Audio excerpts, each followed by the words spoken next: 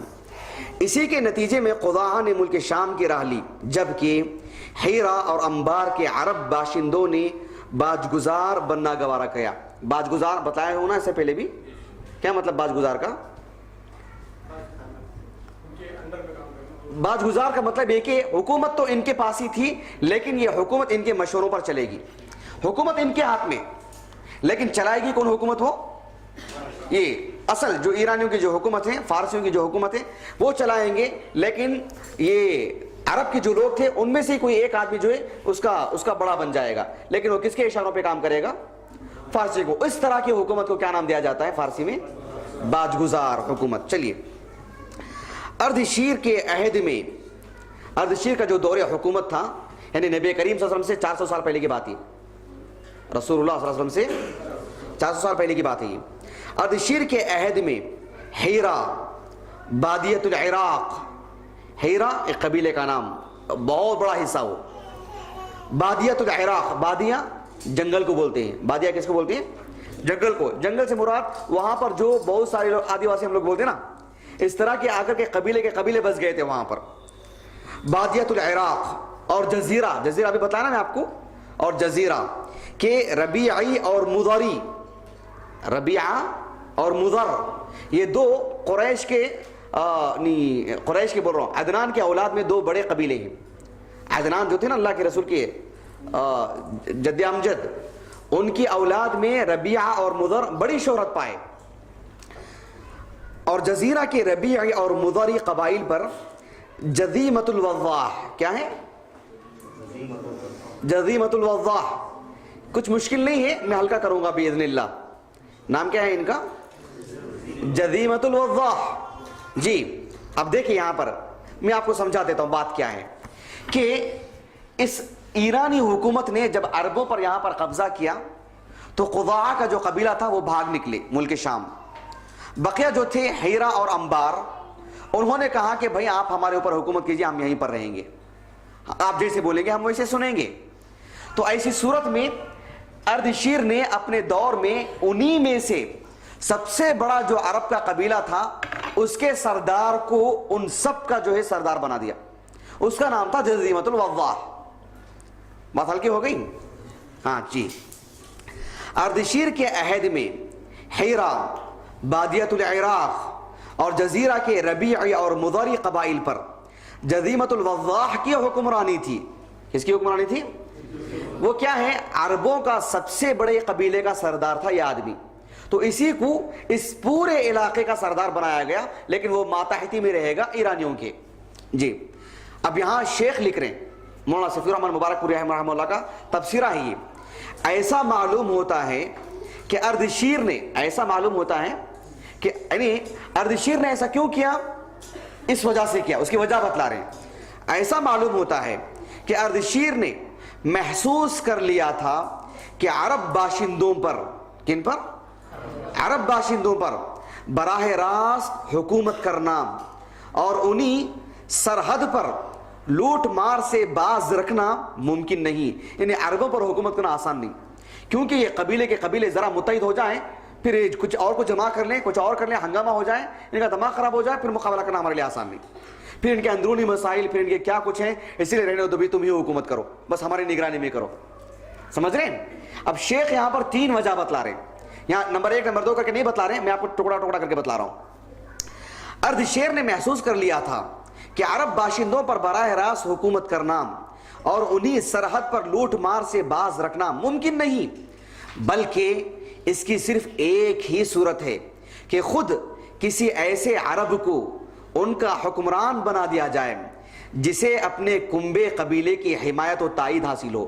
جو ایسا قبیلہ ہے جس کے سردار کی سب کو تائید حاصل ہے اور بہت بڑی قوت ہے ان کی پورے قبیلوں میں، اس کے سردار کو یہاں کا حکمران بنا دوں تو پھر سب اس کے ساتھ دبکے بھی رہیں گے، معاملہ وہاں بھی سنبھل کے رہے گا، ہم بھی سنبھل کے رہیں گے، خواہ مخواہ کے ہمیں ٹینشن کی کوئی بات نہیں رہ جائے گی. بات واضح ہو گئی؟ جی اب دیکھیں اس کا فائدہ کیا ہوگا. اب اس کا فائدہ نمبر 1 اس کا ایک فائدہ یہ بھی ہوگا کہ بوقت ضرورت رومیوں کے خلاف ان سے مدد لی جا سکے گی. یعنی کہ اس دور میں ایران اور روم ہمارے پاس فی الحال نہیں ہے, آگے روم کا حصہ ہے. تو روم اور ایران یہ دنیا کے دو بڑی بڑی سپر پاور طاقتیں تھیں, مانی جانی طاقتیں, سب ان کو ڈرتی تھیں, اور عموماً ان دونوں کی لڑائیاں ہوا کرتی تھیں, کبھی یہ جیتے اور کبھی وہ جیتے. تو ان لوگوں نے ان کو وہیں پر باقی رکھا, اور انہی میں سے ایک آدمی کو ان کا سردار بھی بنایا, تاکہ بر وقت ہماری جب ان سے جنگ چھڑ جائے رومیوں سے, تو ہماری یہ جو عرب لوگ ہیں جو ہمارے زیر نگرانی میں ہیں, ہم ان کو بولیں آپ ہماری طرف سے لڑو. اس کا ایک فائدہ کیا ہوگا, جب ہماری وہاں لڑائی ہوگی تو ہم ان کو لے سکتے ہیں میدان میں لے سکتے ہیں. ایک دوسرا فائدہ یہ ہوگا کہ جس طریقے سے یہ ایرانیوں کے ماتحتی میں تھے, یہ شام کے جو عرب تھے وہ روم کے ماتحتی میں تھے, تو روم بھی یہی چاہتا کہ میرے فوجیوں کو کیوں ہلاک کروں, تو ان کو یہاں لڑنے کے لیے بھیجتا, یہ ان کو لڑنے کے لیے بھیجتا, تو عرب ہی لڑتے تھے. ایسے ہی یہ لوگ ایران اور روم کی جو حکومت تھی, دو عرب حکومتوں کو جو بٹ گئے تھے, اپنے ہی بھائی تھے, خونی رشتہ ایک ہی تھا ان کا, یعنی پیچھے سے ماں باپ ایک ہی تھے ان کے, ویسے تو سب کے آدم علیہ السلام, ورنہ ان کا جو جغرافیہ اعتبار سے میں بات کر رہا ہوں, قبیلے کے اعتبار سے پیچھے جائیں گے تو خاندان ان کا ایک تھا, تو اس اعتبار سے زبردست ان کو لڑایا گیا عربوں کو. جی دیکھیں یہاں پر اس کا ایک فائدہ یہ بھی ہوگا کہ بوقت ضرورت رومیوں کے خلاف ان سے مدد لی جا سکے گی, اور شام کے روم نواز, اصل میں نواز یہ ایک نواختن, جیسے میں نے کہا تھا نا پرسوں ہماری کلاس میں, فارسی میں ایک طرح کا مصدر ہوتا ہے, جیسے آمدن آنا, آوردن لے آنا, ویسے ہی نواختن ایک فعل ہے, ایک طرح کا مصدر ہے. وہ اس کے معنی آتے ہیں کسی کو بخشش کرنا, کسی کو کچھ احسان کرنا, کسی کو کچھ دینا. اسی سے امر کا صیغہ بنتا ہے نواز کے معنی تم اسے نوازو, یہ فارسی کی زبان میں نواز کے معنی کیا. لیکن وہ جب کسی اسم کے ساتھ آتا ہے تو پھر وہ اسم فاعل بن جاتا ہے. کیا بن جاتا ہے؟ اسم فاعل, گویا کہ کرنے والا. تو روم نواز کا مطلب ہے کہ جو روم نوازنے والا ہے, ملک روم بندہ نواز بولتے نا, بندے کو نوازنے والا. روم نواز مطلب جسے روم نے نوازا ہے, روم کی طرف سے نوازا ہوا, روم جس کو نوازتا ہے. دیکھیں یہاں پر, اور شام کے روم نواز عرب حکمرانوں کے مقابل عراق کے ان عرب حکمرانوں کو کھڑا کیا جا سکے, تاکہ ان کو آپس میں لڑایا جا سکے. یہ انہوں نے ایسی چال چلی اور اس طرح سے انہوں نے ایک پلان کیا. بات یہاں تک اچھی طرح واضح ہو گیا آپ کو؟ 3 لوگوں کے علاوہ سب کو واضح ہو گیا نا؟ 3 کے علاوہ نیند آ رہی ہے, سو رہے ہیں, میں دیکھ رہا ہوں. نیند آ رہی تو چہرہ صاف کر لینا چاہیے. ہاں جی, وضو بنا لیں, چہرہ دھو لیں. خواتین کا کیا حال ہے؟ میرے ساتھ ہیں اپنی رفتار میں؟ ہاں میرے ساتھ ہیں نا انشاءاللہ. اچھا الحمدللہ. چلیے اس کے بعد اب یہ ایک الگ بات ہے جو ایک سطر میں کہہ رہے ہیں, وہ یہ ہے کہ شاہان ہیرا, یعنی یہ ہے نا ہیرا کی جو حکومت ہے, ان کے پاس ایرانیوں کی مستقل ایک فوج رہتی تھی. ایرانیوں کی مستقل ایک فوج یہاں رہتی تھی ان کی حکومت میں. کیوں؟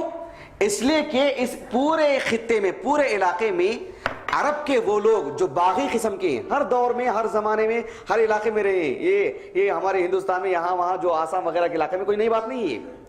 ہر دور میں اچھے لوگ ہیں, حکومت کرنے والے ہیں, نیچے رہنے والے ہیں, اور درمیان میں بغاوت کرنے والے ہر دور میں. سمجھ رہے ہیں؟ کوئی زمانہ اس سے پاک نہیں رہا ہے. ہر دور میں باغی لوگ موجود ہیں. یہ باغیوں کی خصوصیت ہے, یہ ہر دور میں رہے ہیں. یہ بول سکتے ہیں ہم لوگ آج کے نہیں, پرانے ہم لوگ کر کے. تو اس دور میں بھی جو باغی قسم کے جو لوگ تھے, ان پر جو ہے کس طریقے سے پکڑ کر کے رکھیں, کیسے ان کی گرفت کریں, کیسے ان کو جو ہے برابر جو ہے سزا دیں, اس کے لیے مستقل ایک فوج رہا کرتی تھی. وہ بتانا چاہ رہے ہیں. شاہان ہیرا کے پاس فارسی فوج کی ایک یونٹ ہمیشہ رہا کرتی تھی. یونٹ کے معنی وحدت کے, یعنی ایک بڑی جماعت کو کہا جاتا ہے جو سب ایک جیسی ہو, سب کا مطمع نظر ایک ہو, سب کا ایک ٹارگٹ ہو. جی, ایک یونٹ ہمیشہ رہا کرتی تھی جس سے بادیہ نشین, بادیہ معنی صحرا, جنگل میں رہنے والے لوگ, جس سے بادیہ نشین، نشین کے معنی نشستن، نشست بولتے ہیں نا، اپنی اپنی نشستیں دیکھ لیجئے کیا معنی نشستن کے؟ بیٹھنا، نشستن کے معنی بیٹھنا. نشین گوشہ نشین بولتے ہیں نا، گوشہ نشین لیکن ایک کنارہ لے کے جا کے بیٹھ جانا. بادیہ نشی کا مطلب جو لوگ جنگل کو جا کر کے اپنا مسکن بنا لیے ہو، اور جو بھی مسافر آ رہے جا رہے ہیں، کچھ ہو رہا ہے تو اس کو لوٹ لے رہے ہیں. بہرحال شاہان حیرا کے پاس فارسی فوج کی ایک یونٹ ہمیشہ رہا کرتی تھی جس سے بادیہ نشین عرب باغیوں کی سرکوبی یعنی ان کو انتقام، ان کو سزا، ان کو گرفت کرنا، ان کو ان کے ٹھکانے لگانا، باغیوں کی سرکوبی کا کام لیا جاتا تھا. اب چلیے اس کے بعد بس کریں اور پڑھیں. ہاں چلیے. 260 عیسوی کے حدود میں، کب؟ 260 عیسوی کے حدود میں، گویا کہ آپ صلی اللہ علیہ وسلم کی ولادت سے 400 سال پہلے کی بات.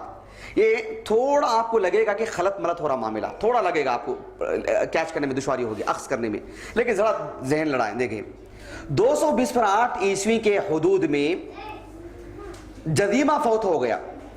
کون؟ جزیمۃ الوضاح، جو انہی میں سے ایک تھا نا، اس کا انتقال ہو گیا. اس کا انتقال ہونے کے بعد ایک آدمی جس کا نام تھا عمرو ابن عدی ابن نصر لخمی، کیا ہے؟ لخمی، کیا ہے؟ لخمی، لخم ایک قبیلے کا نام، جو اصل میں وہ قبیلے قحطانی قبیلہ ہے. وہ کون سا قبیلہ؟ لخم و جذام قبیلے کا نام، قحطانی قبیلہ. تمیم داری اسی سے ہیں رضی اللہ عنہ، اسی قبیلے کے ہیں، وہ لخمی ہیں. وہ تمیم داری کون ہے؟ لخمی ہیں، لخم و جذام قبیلے کے ہیں. تو قحطانی قبائل اس میں سے لخم وہ بھی جا کر کے وہاں رہ گئے. تو جزیمۃ الوضاح وہ تھا سب کا حکمران. جب اس آدمی کا انتقال ہو گیا تو اس کے بعد عمرو ابن عدی ابن نصر لخمی اس کا جانشین ہوا. پھر وہ اپنے سارے قبیلوں کے مقابلے میں اس کا قبیلہ زیادہ طاقتور تھا. اس کے بعد اس کی تائید زیادہ تھی، اس کی قوت زیادہ تھی، تو اس کو جو ہے اس کا جانشین بنایا گیا. یہ قبیلہ لخم کا پہلا حکمران تھا. یہ قبیلہ لخم کا پہلا حکمران تھا. اور شاپور اردشیر کا ہم عصر تھا، یعنی جو اردشیر جس نے سارے رومیوں کو اکٹھا کیا تھا نا، ایرانیوں کو، اس کا معاصر، دونوں ایک زمانے کے. عرب والوں کو نہیں، ایرانیوں کو اکٹھا کیا تھا اس نے، اور عربوں کو اپنے زیر نگرانی لے کر آیا تھا، عربوں کو اپنے زیر نگرانی. تو یہ جو دوسرا جو حکمران بنا تھا اور لخم قبیلے کا سب سے پہلا حکمران تھا، وہ اس بادشاہ کا ہم عصر، ایک زمانے کے تھے دونوں. اچھا چلیے اس کے بعد جب اس کا یہ جو بنو لخم خاندان کا جو سردار تھا عمرو ابن عدی، وہ جب جانشین تھا تو اس کی حکومت ختم ہونے کے بعد، یعنی اس کے مر جانے کے بعد، اس کے بعد قباد، یہاں زال لکھا ہوا ہے، اصل میں کیا ہے؟ وہ دال ہے. وہ اصل میں کیا ہے؟ تاریخ میں جو صحیح لفظ ملتا ہے وہ دال سے ملتا ہے. اس کے بعد قباد بن فیروز کے عہد تک ہیرا پر لخمیوں کی مسلسل حکمرانی رہی. یعنی ایک زمانے تک لخم جو قبیلہ ہے اسی کے قبیلے کے لوگوں میں وہ حکمرانی تھی، یہ پورے علاقے کی حکمرانی سنبھالا کرتے تھے. قباس کے عہد میں ایک آدمی کا وجود ہوا، یعنی عمرو ابن عدی جو آدمی تھا نا لخم قبیلے کا، ایک زمانے تک اس کے قبیلے میں حکومت چلتی رہی، یہاں تک کہ اس کے قبیلے میں ایک آدمی آیا جس کا نام تھا قباد. اس کے پیریڈ میں ایک آدمی کا وجود تھا، ایک آدمی کا وجود ہوا، ایک آدمی کا ظہور ہوا، اس کا نام تھا مزدک. کیا نام تھا؟ مزدک، جو طبیعت کے اعتبار سے اباحیت کا علم بردار تھا. اباحیت کے معنی ننگا پن، اباحیت کے معنی فحاشی کو پھیلانا، ننگا پن، کہ جو ہے اپنی بیٹی سے، اپنی ماں سے، کیسے تم جیسے اپنی زندگی کی چاہے گزارو، اس طرح سے اس نے اباحیت لے کر کے آیا، ننگا پن، عریانیت لے کر کے آیا، اباحیت بولتے ہیں جی. قباد اور اس کی بہت سی رعایا نے مزدک کی ہم نوائی کی. نوا مانے آواز، ہم نوا مانے آواز میں آواز ملانا. مطلب ہے کہ اس نے جیسے کہا سب اباحیت کو پسند کیا، سب نے اباحیت کو پسند کی. پھر قباد نے ہیرا کے بادشاہ منذر بن مائی سمام، یعنی وہ جو قبیلے کا جو سردار تھا، وہ ایک سردار تھا اور اس پورے علاقے کا ایک حکمران بھی الگ سے بنایا گیا تھا. تو اس قباد نامی حکمران نے منذر بن ماء سما ایک بادشاہ کا نام, اس کو لیٹر لکھا, پیغام بھیجا کہ تم بھی یہی مذہب اختیار کر لو. منذر جو شخص تھا, منذر بن ماء سما, بڑا غیرت مند تھا. اس نے کہا کہ نہیں, ایسا نہیں ہو سکتا, یہ کیسی ہونے والی بات ہے, انکار کر دیا. نتیجہ یہ ہوا کہ قباد نے اسے معزول کر کے اس کی جگہ مزدکی کی دعوت کے ایک پیروکار حارث بن عمرو بن حجر کندی کو حیرہ کی حکمرانی سونپ دی. یعنی وہ جو آدمی تھا قباد جو آدمی تھا نا, اس کے پیٹ میں ایک آدمی تھا جس نے عریانیت لے کر کے آیا, تو عریانیت ننگا پن لے کر کے آیا.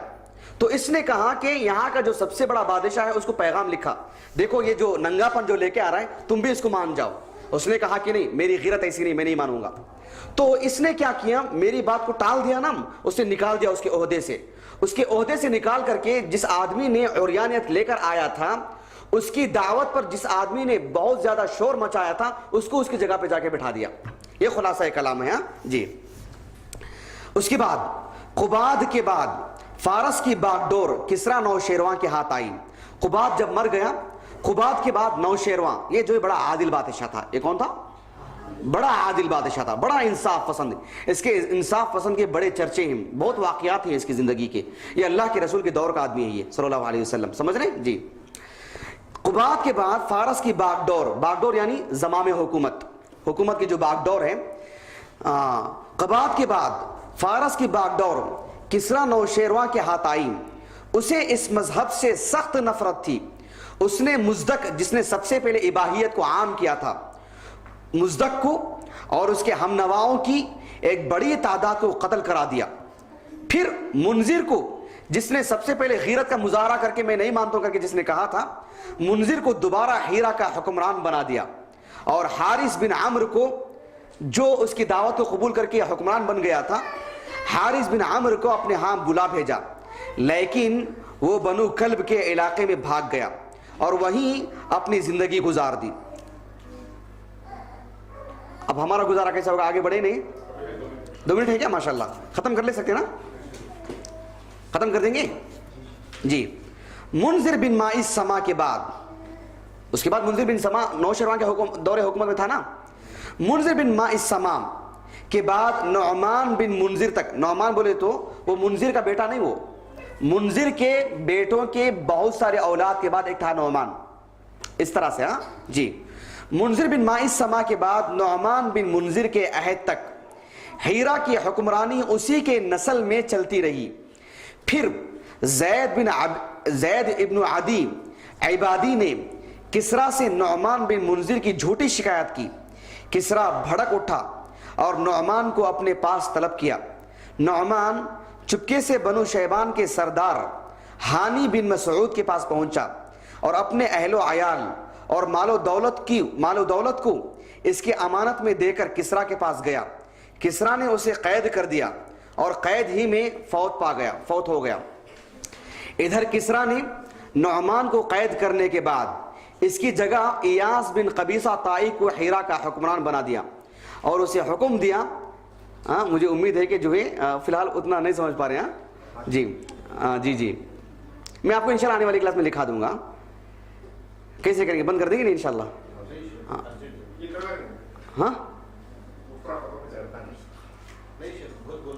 ہاں پڑھنے کو پڑھ لیں گے لیکن بات نہیں بنے گی جی, فائدہ نہیں ہوگا.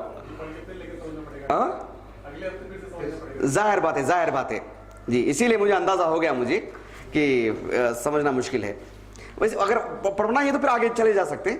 تو انشاءاللہ آنے والی کلاس میں پہلے اس کو پڑھ لیں گے سمجھ کر کے, اس کے بعد میں آپ کو لکھوا بھی دوں گا انشاءاللہ. میرے پاس وہ لکھا ہوا ہے تو لکھوا بھی دوں گا انشاءاللہ جی. اس کے بعد اس کی فقہ پڑھیں گے انشاءاللہ.